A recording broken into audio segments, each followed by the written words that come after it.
Before we talk tomorrow, can we just reflect on Tuesday evening? You sat here on Monday and said how impressed you've been after winning well against Brighton, but actually backing up and going again is maybe we haven't seen quite so much from us over the last little while. So how pleased are you that you managed to do it, and how much confidence does it take into the sort of next two big fixtures before the break? It does.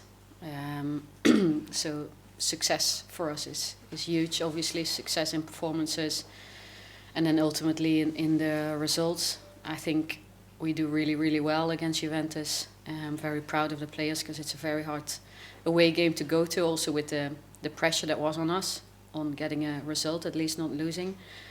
So I think from a mental and physical perspective, it was a very intense and demanding game. Obviously, you saw that they almost go player for player over the whole pitch, which means that every player has to be present every single second of the game because the pressure is there all the time. But it also means there's big spaces to use, and I think we did that really, really well. And it's a type of game that we usually don't play. It's a game you don't play so often in your career, so the way the players handled it was on a very high level, I think. We talked a lot on Monday about confidence and playing with a smile and trying things and being courageous, and I guess it was all pretty much summed up in that first goal, wasn't it? Yeah, it was a beautiful goal. So we use the spaces really well. We have support underneath, I think, and then we go diagonal to a third player run. So it was a beautiful goal. But I also think the game against Juventus, the way they play, it allows you to move a lot and be creative. You have to break them down. And those things came together really well, I think.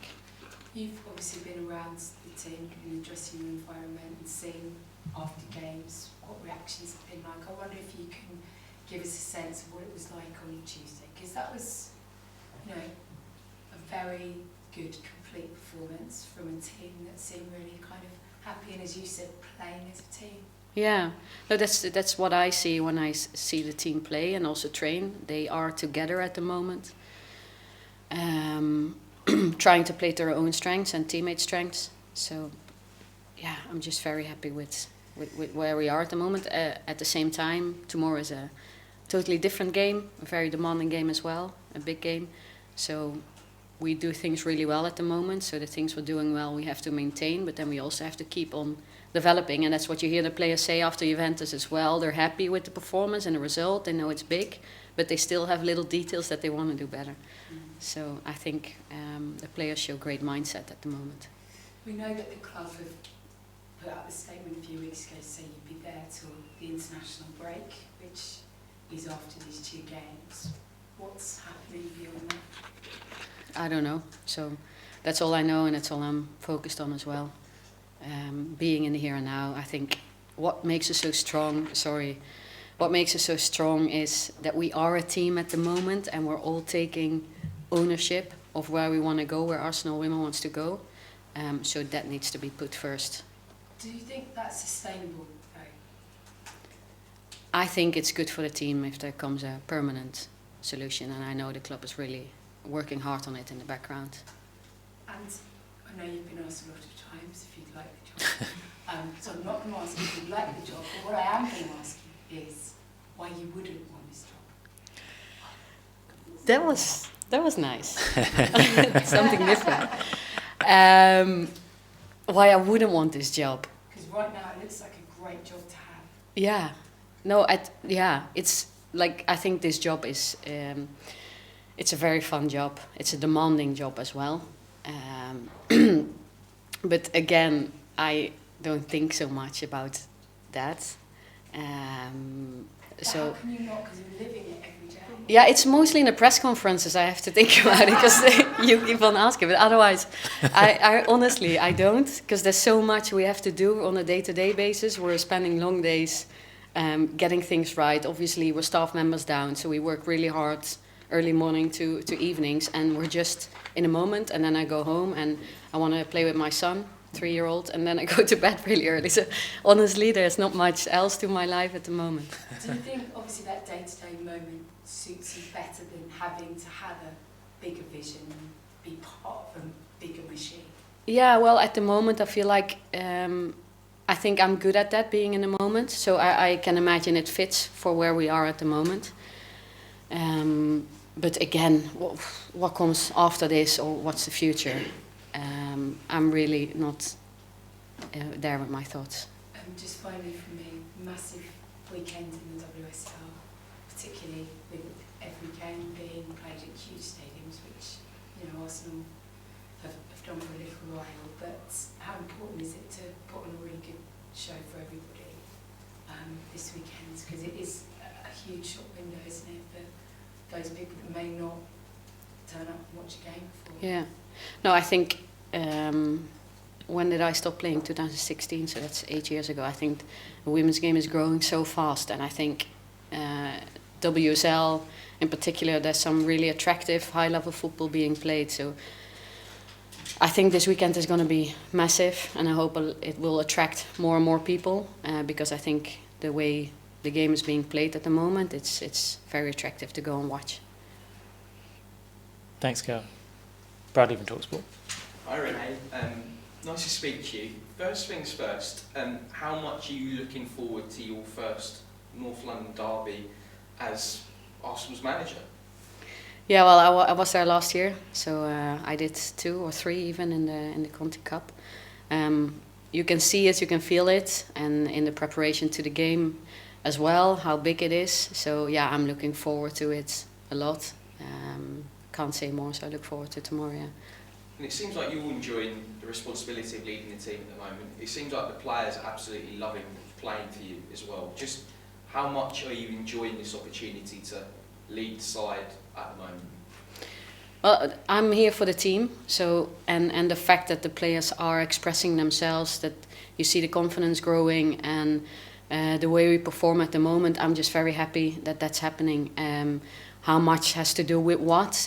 I always think a big group of so many human beings. I think we're a staff of 25 and 25 players or even more. There's so much to it. There's not only one person. I think there's so many things to it, which a cocktail of things that's really good for us at the moment, which makes that we're putting on these performances and growing as a team. So I wouldn't go too much to where I am, what my part is in this. I think there's a bigger thing like that makes that we're growing as a team at the moment. You've mentioned teamwork a lot so far, and it seems like this group are playing with a lot more freedom now than what we saw at the start of the season. What have you been doing behind the scenes to let the players maybe play with that level of freedom that we've been seeing the last couple of weeks?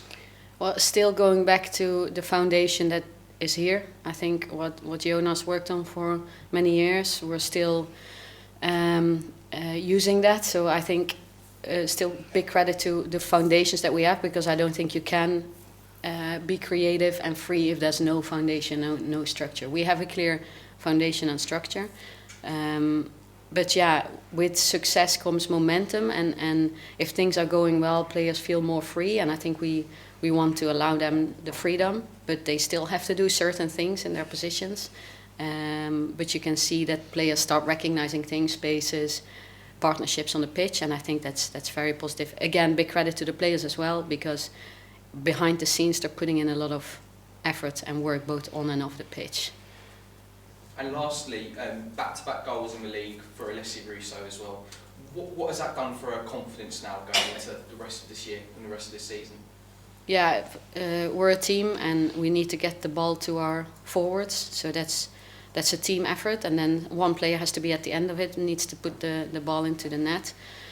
So I'm happy for Alessia that she can get on the end of it. But there's more players. I think a lot of players are scoring at the moment for us. That shows how versatile we are as a team, and also the players coming on.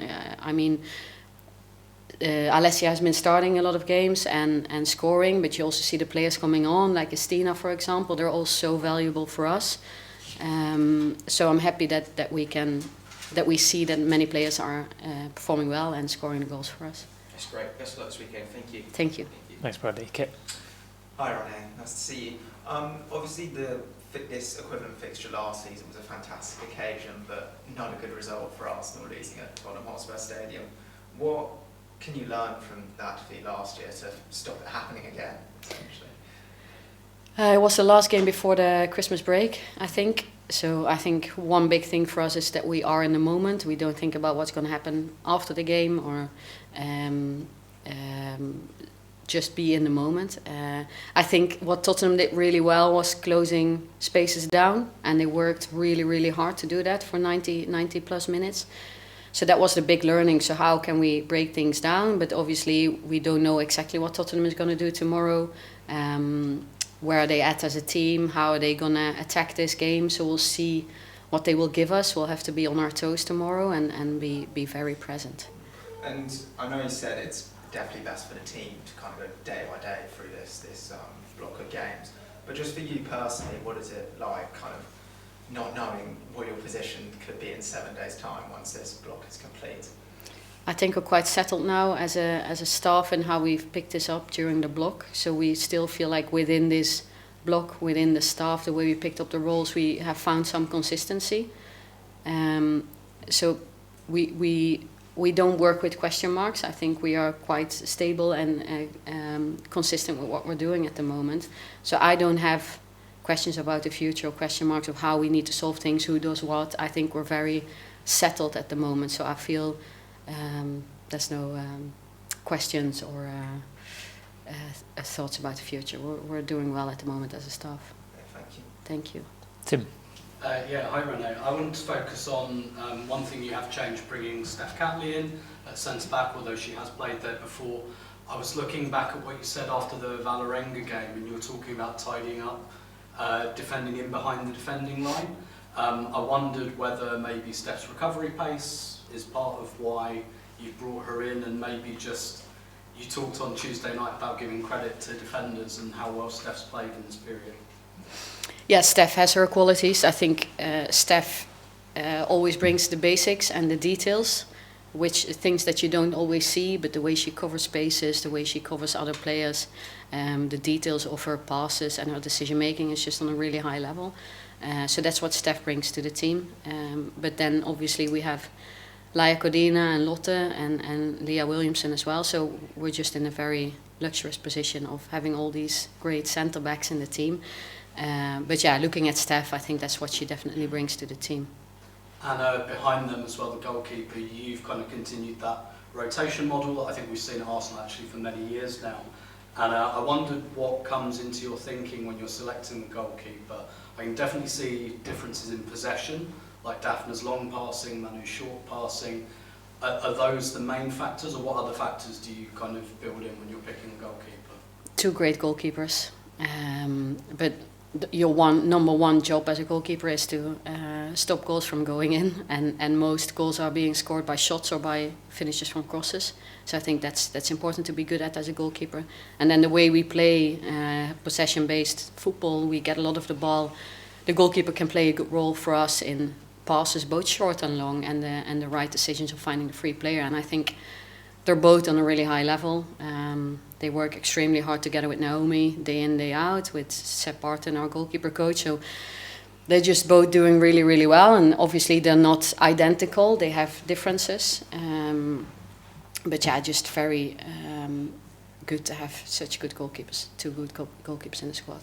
And I just wanted to ask one more in terms of one thing Spurs, they dribble the ball less but pass it more this season compared to last season. You've kept quite solidly with that little vaulted kind of midfield double pivot. Like how, assuming they both start, which I know they might not, but I guess how important closing those passing lanes off are going to be tomorrow?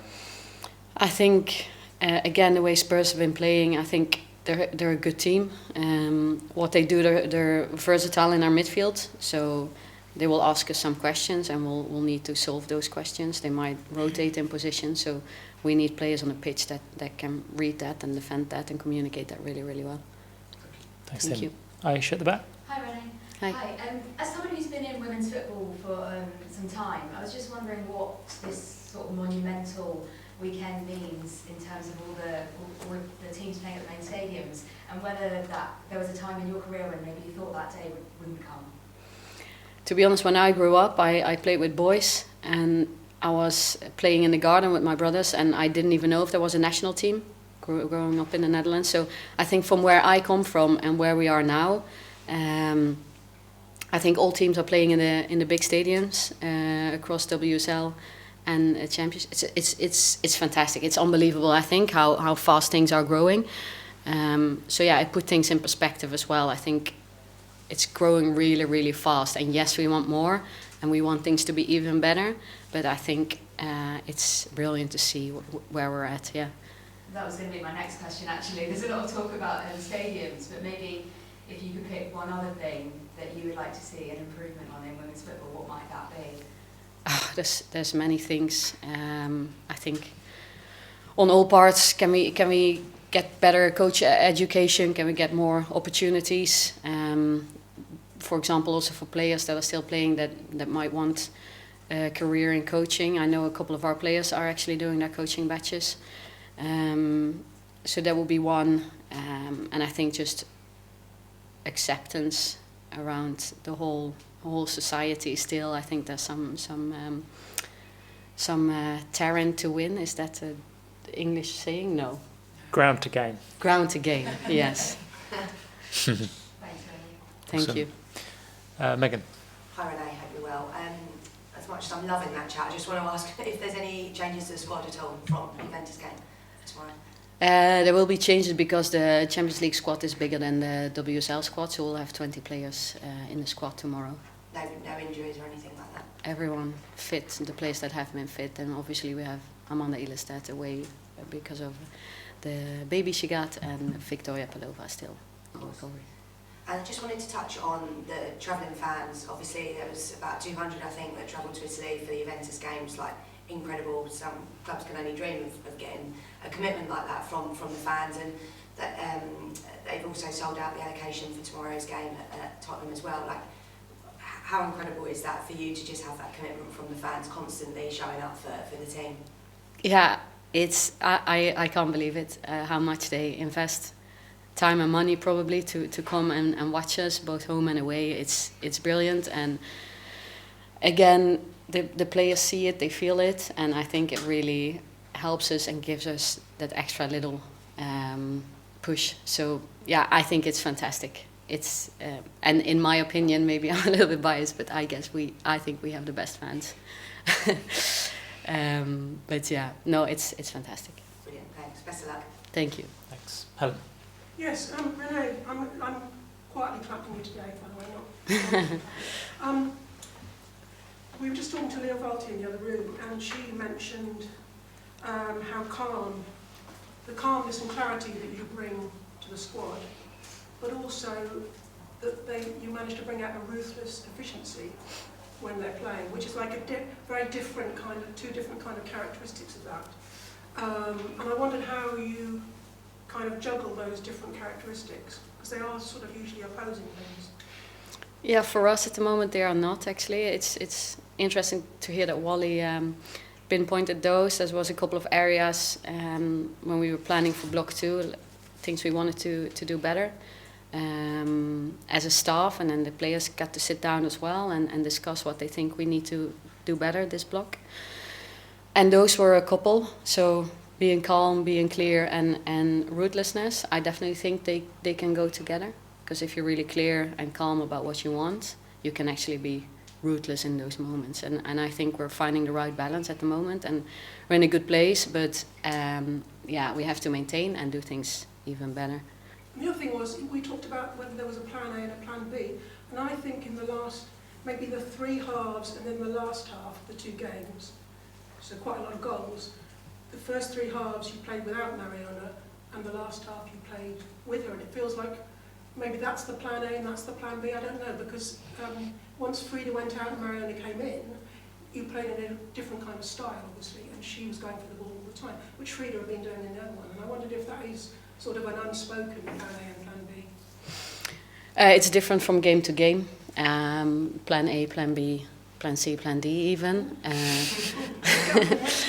And then, yeah, how you want to start a game and finish the game. But yeah, I think going back to the strengths of the players, it is personnel dependent, how we want to play and get the best out of the players. So that's why you've seen those changes, I think, in the games before. But now we have another game ahead of us that will look different. Thanks, Helen. We'll come to the front here, and then Robert, and then we'll need to wrap. Hi Renee. Touching back on what Megan said about fan support, obviously we see these incredible turnouts week in, week out for Arsenal, but I think what we're also seeing online, for example, is a lot of fans really rallying around you yourself as interim head coach, kind of regardless of what the future may or may not hold. So what does that do for you in the squad? I'm personally not on social media, or I don't know. I'm happy that we have something positive going on. I'm happy for the fans as well, because again, the way they invest, you want to give something back. So I'm very happy that we can give something positive to the fans at the moment. Absolutely. And something else that we touched on with Leah Valti was about having a female head coach and the impact that that can have, and how different opinions and things can change having a female head coach or a male head coach. Just wondered, is there anything that you think your just experience of living as a woman kind of brings to your coaching style, or the way that you carry yourself, or do you not really see that as a big part in your role, if that makes sense? Yeah, I don't know if this is very deep talk, but I don't look at people if they're male or female. I don't think about that. So I would say that it shouldn't matter. It shouldn't matter if it's a man or a woman. So no, but I have my background. Obviously, I grew up as a girl, and I grew up in the Netherlands. I grew up playing football. So I bring something. There's something I bring that I am as a human being that I bring, but that will be exactly the same for someone else. So, in my opinion, it shouldn't matter. Absolutely. Thank you so much. Tthank you. Thanks. Robert at the back there. Hi Rennie, looking at the game tomorrow, what's your general assessment of the Tottenham players overall? I think Tottenham are a strong team. They've been playing top 4 opposition in quite a lot of games already, which are tough games. I think they might be stronger than the results they've had so far, so we're really respectful of them as an opponent.